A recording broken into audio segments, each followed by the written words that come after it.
วันที่2ของการเดินทางนะคะเรามาที่11วันนี้วันที่12เนาะก็มาถึงกันแล้วที่นี่เกาะเต่านะคะ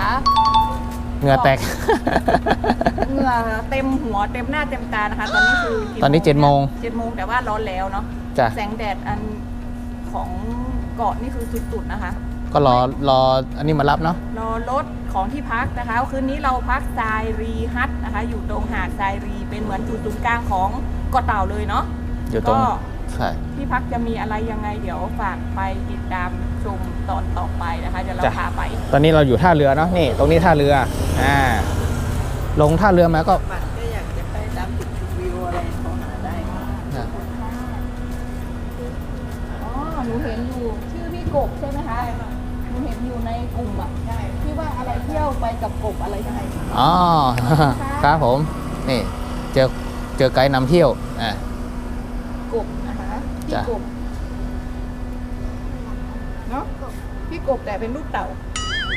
ก็ไปเกาะเต่าไงคะนี่เราลงมาจากท่าเรือก็ตรงนี้นั่งรอตรงนี้เลยของกินของอะไรน่าจะเยอะครับเพราะว่ามีเซเว่นอยู่ตรงนี้เซเว่นมีร้านอะไรเยอะแยะมีแม้กระทั่งแว่นท็อปเจริญนะทุกคน คือ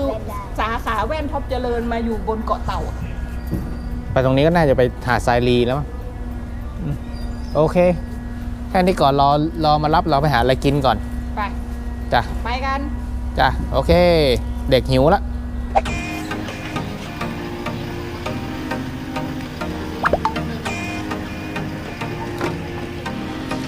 รถที่พักไปขึ้นเลยมาจากท่าเรือเด็กก็จะกินก่อนแล้วนะตื่นสายกินก่อนอีก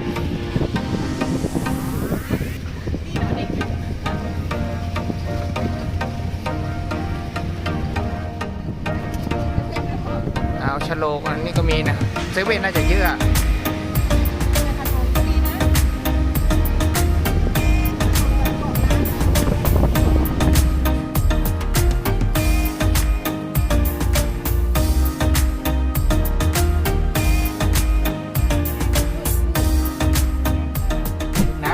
มี2 ขวดปกติเลยเนาะแต่ละที่ต้องมีน้ำให้2 ขวดอันนี้เขาบอกว่าสีฟ้าเอาไว้สำหรับเล่นน้ำที่สระว่ายน้ำอันนี้เอาไว้สำหรับอาบน้ำเอาไปเล่นน้ำก็เอาสีฟ้าไปใช่แล้วก็ตู้เซฟนะคะเขาเรียกว่าอะไรนะตู้ไม้เลยเนี่ยตู้เนี่ยมีตู้เซฟอยู่ข้างในอันนี้มันเป็นอาคารหลังเก่ามันก็จะเป็นตึกแบบนี้อันนี้คืออะไรครับไดเป่าโฟมมีไดด้วยโอ้โหมันต้องมีนะใช่เพราะว่าเล่นน้ำไงนี่แม่ชอบจุดนี้คือมันน่ารักปุ๊กปิ๊กทุกคนที่เราไปส่วนมากมันจะมีแค่ครีมอาบน้ำกับแชมพูแต่ที่เนี่ยให้ครีมนวดผมด้วยมันก็เลยมีเยอะมากแต่ไม่มีหวีถ้าไงหวีบางตรงนั้นไงอันนี้หวีแม่เอามาหวีเอามาเองเอามีที่ใช้ผ้าเช็ดตัวตากผ้าอันเนี้ยก็ต้องมีแม่ชอบจุดนี้จองเลยจองแล้วแม่จองแล้วจองแล้วพาไปดูห้องน้ำจะบอกว่าห้องน้ำก็ดีเวอร์วังนะคะทุกคนห้องน้ำกว้างมากค่ะ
ไปเดินทาง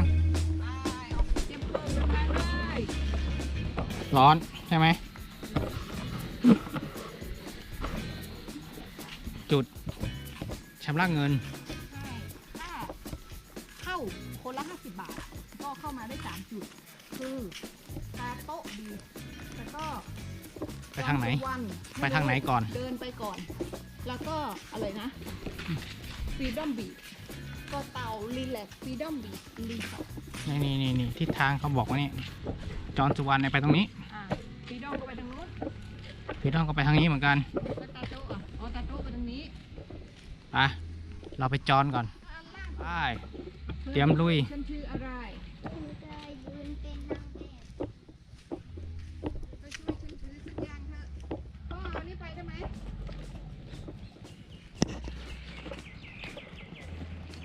โอ้โหดูทางขึ้นดิ คือเราท่องเดินใช่ไหม ใช่แล้ว โอ้ย ถ่ายรูปนักท่องเที่ยวหน่อยสินักท่องเที่ยว เป็นนักท่องเที่ยว เป็นนักท่องเที่ยว โอ้ย ที่เหงื่อแตกจอห์นสุวรรณหน้าตาเป็นไง คำถาม ไม่รู้ คำถามแรกคือเราขึ้นมาแค่ถ่ายรูปแล้วเราจะขึ้นมาทำไม ขึ้นมาดูธรรมชาติ มีเชือกให้ถือด้วยที่ นี่เรามา ปีนเขา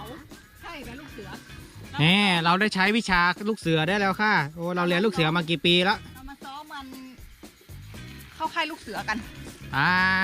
าแล้วค่ะวิชาลูกเสือจะได้ใช้กับคราวนี้แหละค่ะ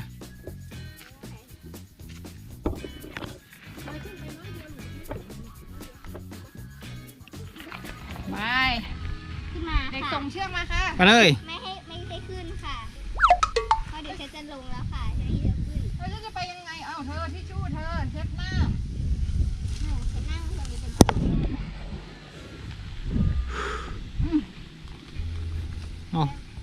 คนทางอีกยาวไกล เขาจะเจออยู่เป็น แค่นี้ ของวัน นี่ไงเจอทะเลสีฟ้าสดใส เอาอุตส่าห์ทำทางลงให้เราก็ขึ้นไปเลยตกน้ำพอดี เราจะกิ้งไปทำไม ร้อน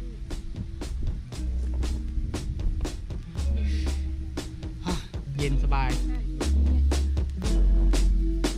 แต่เรายังต้องเดินทางอีกไกลอะเนี่ย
จุดหมายต่อไป Freedom Beach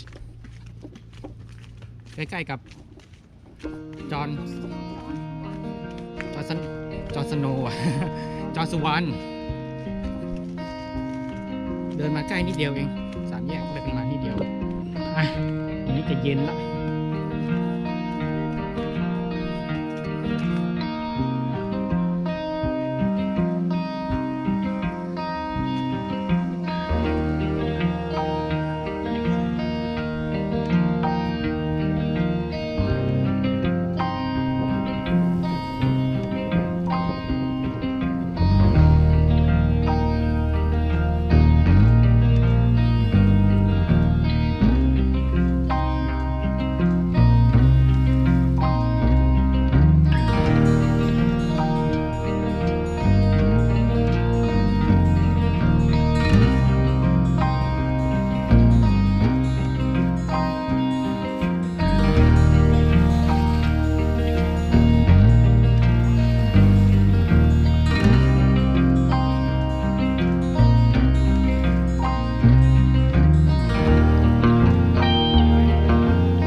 มาแล้วมาถึงแล้วนะคะ ตอนนี้กับจากเกาะเต่ามาด้วยท่าเรือของเรือเกาะเจริญ ต่อไปไป ชอแม่ตาปี เขาแม่ตาปี คนละ 600 ผู้ใหญ่เด็ก 300 แต่เมื่อคืนช็อตฟิลเกือบไม่ได้กลับ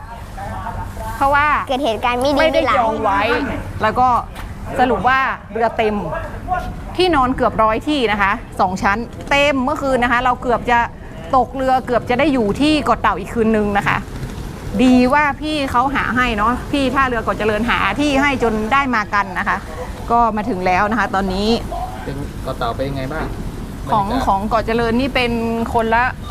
600 เท่ากันหมดเนาะผู้ใหญ่เด็กแต่ว่าพอดีว่าเมื่อคืนเตียงมันหาได้แค่2เตียงก็เลยได้แม่นอนกับลูก แล้วก็พ่อก็ได้แค่2เตียง แล้วเกาะเต่าเป็นยังไงบ้างบรรยากาศโอเคไหม เลิศค่ะ บอกได้คำเดียวว่าเลิศ ดำน้ ใช่ดำน้ำนี่หลักฐานทุกคน ำไปดำน้ำไป ไหนเด็กดูสิมือเด็กเป็นไงบ้าง ไปชมวิว ชมวิวเป็นไงคะชมวิวต้องให้คนนี้บรรยายค่ะ คนนี้รู้ซึ้งคนนี้ได้ยุงกัดตรงนี้มาหนึ่งแม่อยู่ตรงนี้ ชมวิวคือสวยแหละ แต่ว่ามันทางขึ้นมันหูดไปหน่อยมันชัน แล้วมันเป็นบันไดแล้วมันแบบนี้มันก็เลยปวดเข่านะคะมันร้อนด้วยร้อนแบบแสบซวง แต่พอขึ้นไปถึงแล้วก็สวยมันเป็นทะเลแหวกทะเลแหวก3 เกาะเนาะเขาเรียกอะไรนะวิวพอยต์ของเกาะเต่า บรรยากาศโดยรอบเกาะเต่าก็โอเค ใช่ ทุกคนเป็นมิตร ผู้คนเป็นมิตรอันนี้นี่คือต้องเขาเรียกว่าอะไรต้องยกให้เลย เพราะว่าโอ้ยฝุ่นเพราะว่าเราไปมาหลายเกาะเราไปมาหลายที่ก็ที่เนี่ยเนาะรู้สึกว่าที่เนี่ยที่ผู้คนเป็นมิตรที่สุดเลยช่วยเหลือพร้อมซัพพอร์ตเลยทุกจุดไม่ว่าเราจะเจออะไรใดๆเนาะเขาให้คำแนะนำดีมากนะคะ ผู้คนที่นี่ค่ะมาอีกไหมถ้าให้มาดำน้ำมาอีกไหมมาโอเค มากับลุงคนเดิม อ๋ออยากมากับลุงคนเดิมลุงยันเนาะชื่อเที่ยวเกาะเต่า อะไรเรืออะไรลุงยันด้วยเรือหางยาวลุงยันเนี่ยค่ะสักอย่างหนึ่งมาโปรโมทให้ลุงด้วยนะคะ ลุงน่ารักเนาะลุงดูแลดีมากๆเลยนะคะ เด็กน้อยติดใจลุงนะคะ ถ้าไม่มีลุงเด็กน้อยไม่กล้าดำน้ำเนาะ ที่พักก็โอเค ใช่ที่พักก็ดีทริปนี้เราถือว่าโชคดีตลอดทริปเลยนะคะ ทุกคนเราเจอแต่อะไรที่มันเหมือนจะเป็นปัญหาเหมือนจะเฟลแต่เอ้ยก็ผ่านไปได้เนาะ Amazing มาก เนอะ ตอนที่เรือเต็ม คิดว่าโอ้ยไม่ได้กลับเชียงใหม่ซะแล้วนะคะ ก็ได้กลับอยู่เนาะก็ทริปนี้ก็ถือว่า10เต็ม10ไม่หักนะคะ ไม่ว่าที่พักหรือว่าที่เที่ยวเนาะทั้งอะไรนะเขาเรียกอะทริปดำน้ำด้วยนะคะ ก็ไม่หักเลยนะคะถ้ามี10ก็ให้เกินนะคะ เดี๋ยวตอนนี้เรารอรถนะคะ เดี๋ยวรอรถก่อน รถมาแล้ว จ้ะ พอดี ถ้าชอบก็อย่าลืมกดไลค์ กดแชร์ กดซับสไครต์ให้ด้วยนะคะ แล้วก็อย่าลืมกดกระดิ่งกุ้งกิ้ง ข้างล่างตรงนี้นะคะ ลืมไป107 รถมาแล้ว รถมาแล้วนี่รถเช่าของเรามาแล้ว เดี๋ยวเราไปละบ๊ายบายค่ะ